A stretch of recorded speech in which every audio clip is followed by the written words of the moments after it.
you? Um, Decision was rendered this week. Verdict was given.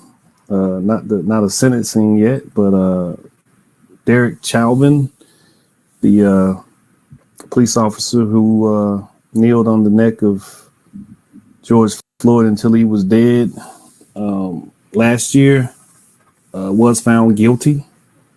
Second degree murder. He was found to be hesitant about what may or may not happen in terms of justice, in terms of fairness. I did not have my mind made up that the right thing would not occur, because I felt like for this instance, it was impossible to reach any other conclusion. That's a feeling, though. Feelings can get you hurt. So I just resign myself to the, hey, this is the one singular time that all of the things lined up a certain way. As unfortunate as George Floyd's murder was, as unfortunate as COVID has been, I believe that all of those circumstances, the way that he was killed, the fact that everyone was home to see it repeatedly, over and over, I think those things played a more significant role in the outcome and the decision that was rendered than anything else. And I'm okay with that. Like, as bad as that is, as unfortunate as that was, it took all of that.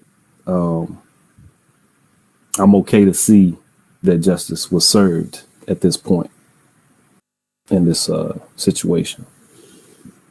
It's still unfortunate. That man is still no longer with us. He has been martyred.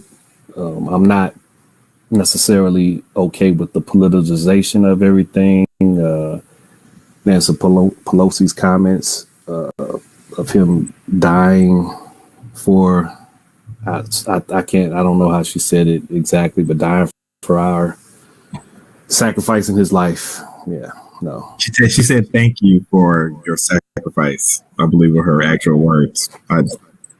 Yeah. Very insensitive, ignorant of the history, in my opinion, for her to even reach that conclusion in her mind of it being some form of sacrifice. I know she mentioned that he was pleading for his mother. That had absolutely nothing of relevance in my mind to him sacrificing himself. He was trying to live. He was not trying to die. He was not someone, he has been martyred, but he was not someone that we are aware of that was in any extreme involvement in a fight for justice or social equality or rights or anything. He was just a man going about his day as best he could, who ended up in a very unfortunate circumstance and situation. And his death did galvanize enough people that the needle seemed to have been moved. So tonight, with respect to everything that's taking place, and with the utmost respect to George Floyd and his family, we'll have a conversation about the verdict, about where we're going as a nation from here, about how we personally feel this reflects on us as a nation, because there's still some hesitation from some parties to really embrace what this could mean for our country as a whole. There's still conversation that's countering the logic and rational the rational outcome, the logical and rational outcome that took place. So somebody posted on Twitter, and I found it amusing, but it was how we should be looking at this situation. And I'm paraphrasing again. It was a newspaper, I think it was out of Australia, and it said, murderer gets convicted of murder after murder was recorded, or something like that. Yeah, it's not that complicated. And we don't have to black and white this thing. We're human beings, human race. That was foul. That was unjust, uncalled for, unnecessary. And if you, and I mean anybody listening and anybody who said silly stuff, Brett Favre, I'm like, wow, that's why, athletes, just athlete, man. Just go throw footballs and stuff. It's okay to have an opinion, but you have too many followers and fans, and that little influence has no place when it comes to certain public affairs. And yeah, his take is appalling. It's not about intent at that point. Doesn't matter if Chauvin intended to kill him or not. He did. He did. That's it. Let's talk about it for what it is. All right, I think I've done enough to set the mood in the room. I see some familiar faces and one not so familiar, so I'll say hello to Greg and Julia and their special guest, Brother Mike. I see you traveling. Stay safe on that road. Look at the road more than you doing than us. So we want you to get where you're going, and we want to talk to you again on here. So take care. But I'll just go around the Greg or Julia, you got something you want to say? Go ahead. Just wanted to introduce my mother. Oh, okay. Her name is Julie, and today's her 86th birthday. And Happy birthday. Grown folks. So. Happy birthday. Happy birthday. Good to meet you. Glad you could be here. We told her about you, Felton. And she's a good friend of Bob's too. So. All right. It is a pleasure to meet you. I hope you don't formulate a whole different opinion based on what we talk about this evening, but I'm glad to have you. Glad to see you here. So we can start with you guys since you have your mics on. If you were and did pay attention to the verdict this week, just generally what your thoughts were at the moment that it was decided, that it was read. I know some people were glued to their screens, and I know people who said they couldn't watch. So I don't know which side of the tracks you guys fall on, but I'd love to hear, what your thoughts were when the verdict was given. It was interesting. I listened to the prosecution's side and thought they did such a great job. And I could not see how the verdict could go any other way. And Gregory reminded me that there's been so many times that's happened, that when we thought there's no doubt how it's going to go, and it's turned out differently.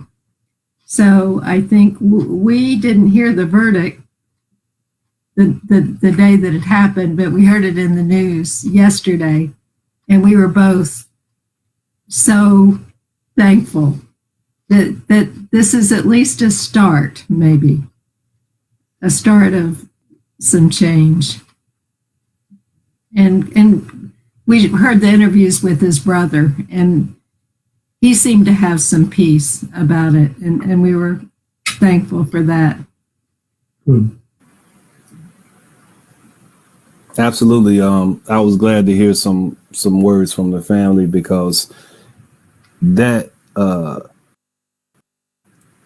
intimate connection can get lost when something becomes so public and so polarizing. But it was definitely nice to hear from the family, because that's who this was for at the end of the day. As much as we became a part of it as a nation, this was their loved one. Is Greg right there with you, or would your mother He like to say is. the words? Okay. He is, and I'm going to turn it towards him. He's having a late dinner because he worked late. Okay. Good to be here tonight. We were with the beloved community center yesterday at noon, and it was a profound experience because everyone who was there, who entered the room, introduced themselves as, I want to be here today because of the events in Minneapolis and because of what the verdict was. Everyone wanted to be present because it was a historic, important moment. And it was something that brought us together. So I'm glad to hear that you guys were in an environment that seemingly received this in a way that I think it leans more towards understanding history, understanding what has come before, and understanding that this was an opportunity to get something right.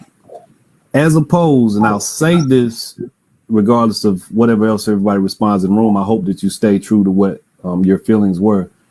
I was disturbed more so by those who were glad that a decision was rendered that prevented riots or prevented backlash for what the other decision could have been in response to what the other decision could have been.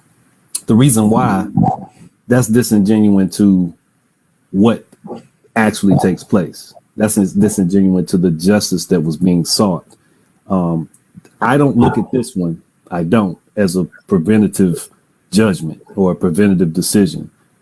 I think this is a time that justice was served in the best of the capacity that it could be, being that he's a police officer and all of that stuff that comes with that, how hard it is to sentence a police officer. I think this is one time justice was served, and I was not desiring to hear anyone say, well, if it had went the other way, then the riots. No, that's neither here nor there. This was about something more than that. Okay. Did your mother want to say anything, or is she okay with what we're discussing? I'm listening, but I agree with you, but I also agree with the people. I was glad the verdict was what it was, but I was terrified about what would happen if it wasn't, and probably justifiably so. I'm glad that you stuck with that and stayed honest in your thoughts of having that position. That's a real position to have. But when you deny people for so long, you set up these situations to occur. I'm a firm believer in you can create narratives that you don't want. You can create them and make them reality by not being proactive and doing the things that would negate them in the first place. So the fact that there's been so many years and instances to have a measure of civility always be present in these type situations, be missed repeatedly, whether it's Rodney King, Trayvon Martin, Philando Castile, Sandra Bland, the list is just on and on. There are too many missed opportunities to normalize justice, especially when it comes to Black Americans. So here's another one. And I personally won't put that what could have been the reaction first. I will make sure that it remains about justice as many times as this has occurred. But they got this one right. So